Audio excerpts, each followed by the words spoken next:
Assalamualaikum warahmatullahi wabarakatuh. Kembali lagi ke dalam podcast kita, yaitu dalam Prodi Pendidikan Islam Anak Usia Dini. Dalam pembahasan hari ini yaitu fisik motorik bagi anak usia dini. Hari ini ada terdapat bintang tamu kita yaitu Bapak Anwar Jen. Ya, Bapak Anwar Jen, silakan.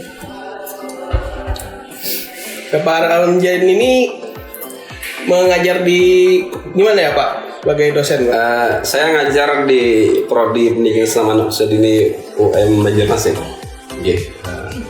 Kesempatan ini mungkin luar biasa tentang pembahasan kita tentang apa kira-kira pos kita? Fisik motorik. Oh, fisik motorik, luar biasa itu fisik motorik. Apa yang bisa saya jawab paparkan dalam hal ini? Menurut Bapak, apa sih fisik motorik anak itu? Seberapa penting sih perkembangan fisik motorik bagi seorang anak usia? Oke, konteksnya kan anak usia dini ya. Anak usia dini ini berarti kita batasi sebelum sekolah dasar. Ya, berarti sebelum sekolah dasar itu dinamakan anak usia dini.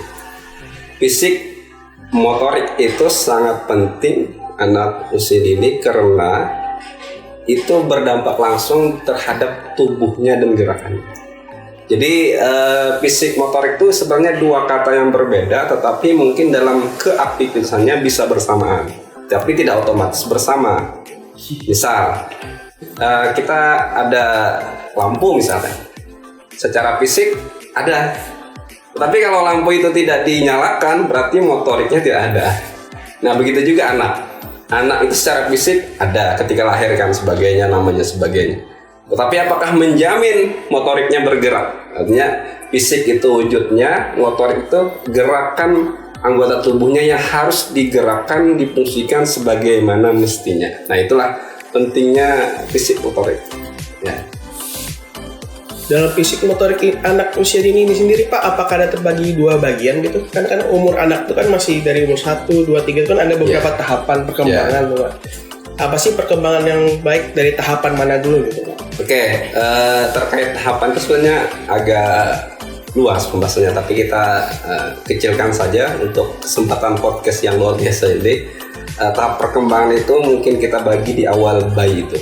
Di awal bayi itu kan fisik motorik itu anak tuh respon pertama itu adalah merespon awal, yaitu alat pendengarannya, alat perabanya. Jadi dia merespon. Nah, ketika kita lanjut ke usia TK, nanti dia akan menggunakan aktivitas kakinya, aktivitas tangannya, aktivitas sensor motorik dan lain sebagainya. Nah, ini tahapan ini yang harus kita stimulus, kita pancing anak untuk bisa berkembang. Nah, salah satu caranya yang paling efektif mengembangkan fisik motorik itu adalah anak itu jangan selalu dibantu, tetapi harus disediakan alat dan media agar dia berkembang fisik dan motorik. Misalkan anak agar mau bisa berjalan cepat, maka jangan selalu dibantu oleh orang tuanya untuk dituntun seperti ini. Itu agak lama. Jadi kalau salah memahami cara mendidik anak fisik motorik, bisa lama dia perkembangan berdiri dan berjalannya. Seharusnya seperti ini. Kita sediakan alat ini. Anak itu pasti akan mencoba dia menumpuk tangan di sini. Nah, dengan kemandirian itulah anak bisa memfungsikan fisiknya secara mandiri. Jangan dibantu, tapi kita hanya merekreasi keadaan. Ada alat yang untuk menumpuk tangan sebagainya. Nah, itu gambaran bahwa fisik motorik itu harus disediakan alat untuk stimulusnya. Jadi kembali lagi nih Pak, kita kan dalam Prodi Pendidikan Islam Anak Usia Dini. Ya. Apa sih fisik motorik yang bisa dikembangkan dalam beribadah gitu? Apakah termasuk perkembangan fisik juga bagi seorang anak usia dini? Pentingnya diajarkan mungkin sholat gitu Pak? Apa itu termasuk perkembangan? Ya benar. Gini, aspek perkembangan pada anak usia dini itu sebenarnya saling berkaitan.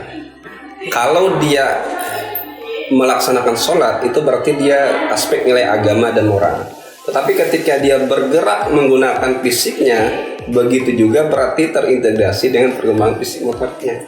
Jadi selain dia mengembangkan ketaatan kepada ilahi, dia juga mengembangkan fungsi-fungsi alat organ tubuhnya untuk bergerak secara motorik. Gitu. Oke Pak, terima kasih untuk jadi bintang tamu di acara podcast kita hari ini. Terima kasih banyak Pak. Ya. Sekian untuk podcast kita hari ini. Assalamualaikum warahmatullahi wabarakatuh. Waalaikumsalam.